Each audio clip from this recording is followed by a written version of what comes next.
Meu nome é Luciano, sou estudante de Psicologia da Univeritas e hoje trago para vocês 10 mecanismos de defesa segundo Sigmund Freud.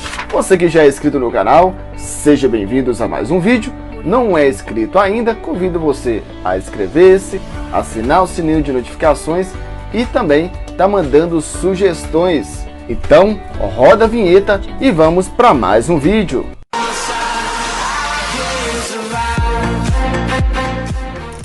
Afinal, o que significa mecanismo de defesa?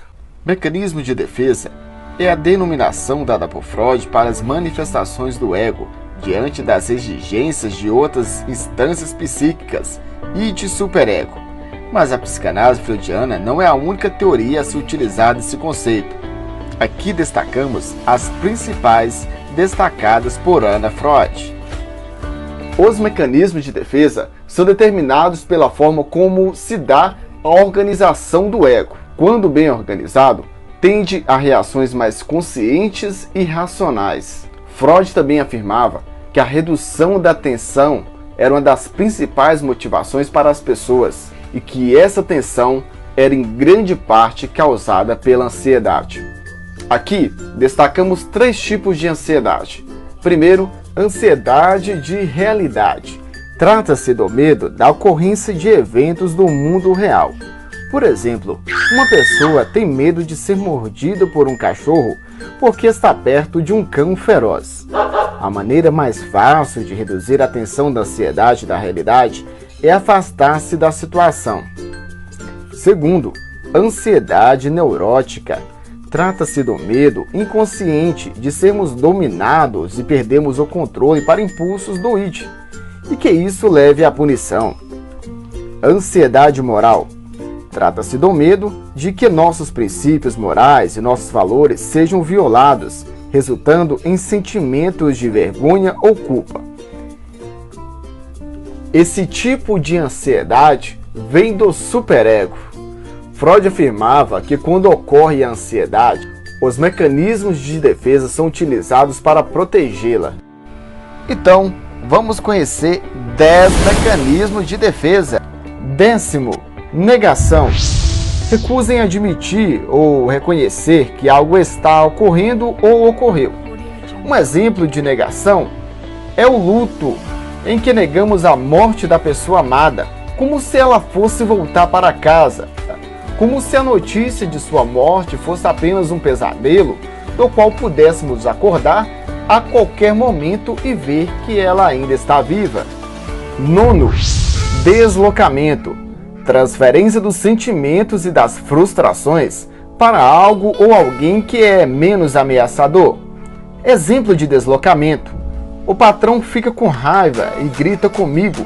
Vou para casa e grito com a minha esposa. Então, ela grita com meu filho. Como ele não tem ninguém para deslocar a raiva, ele vai e chuta o cachorro. 8º, intelectualização.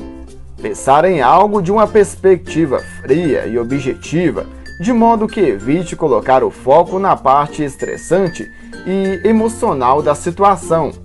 Exemplo de intelectualização é uma pessoa que descobre que tem um câncer e pede detalhes sobre a probabilidade de sobrevivência e as taxas de sucesso de vários remédios.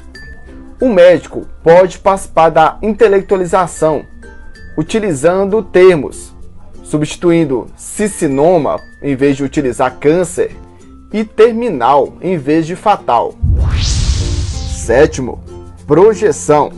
Pegar os próprios sentimentos desconfortáveis e atribuí-los a outra pessoa, de maneira que pareça que é ela quem está sentindo assim em seu lugar.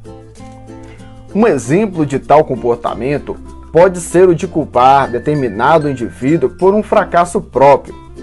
Em tal caso, a mente evita o desconforto da admissão consciente da falta cometida, mantém os sentimentos no inconsciente e projeta, assim, as falhas em outras pessoas ou algo.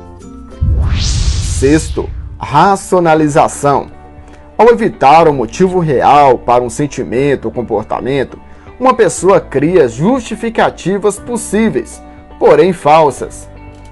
Exemplo de racionalização como mecanismo de defesa é um pai que castiga uma criança e diz que é para o próprio bem da criança. Outro exemplo de racionalização como mecanismo de defesa é uma pessoa que explica suas crenças religiosas como vontade de Deus. Quinto, formação reativa. Comportar-se de maneira oposta para esconder seus verdadeiros sentimentos. Um padrão comum na formação reativa é o lugar onde a pessoa usa comportamento excessivo, por exemplo, utilizando simpatia exagerada quando a pessoa está realmente se sentindo hostil. Quarto, regressão.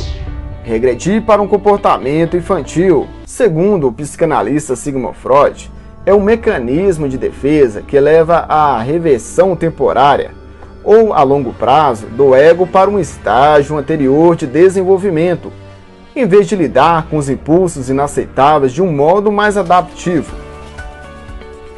Exemplo de regressão é quando uma pessoa que sofre um colapso mental assume uma posição fetal, balançando e chorando. Terceiro, repressão. Passar os pensamentos que nos deixam desconfortáveis para o nosso subconsciente. Uma criança que é abusada por um dos pais e que mais tarde não tem lembrança dos acontecimentos tem mais problemas para formar relacionamentos. Segundo, sublimação. Converter comportamentos inaceitáveis para uma forma mais aceitável. Por exemplo, uma pessoa com raiva pratica o boxe como uma forma de desabafar.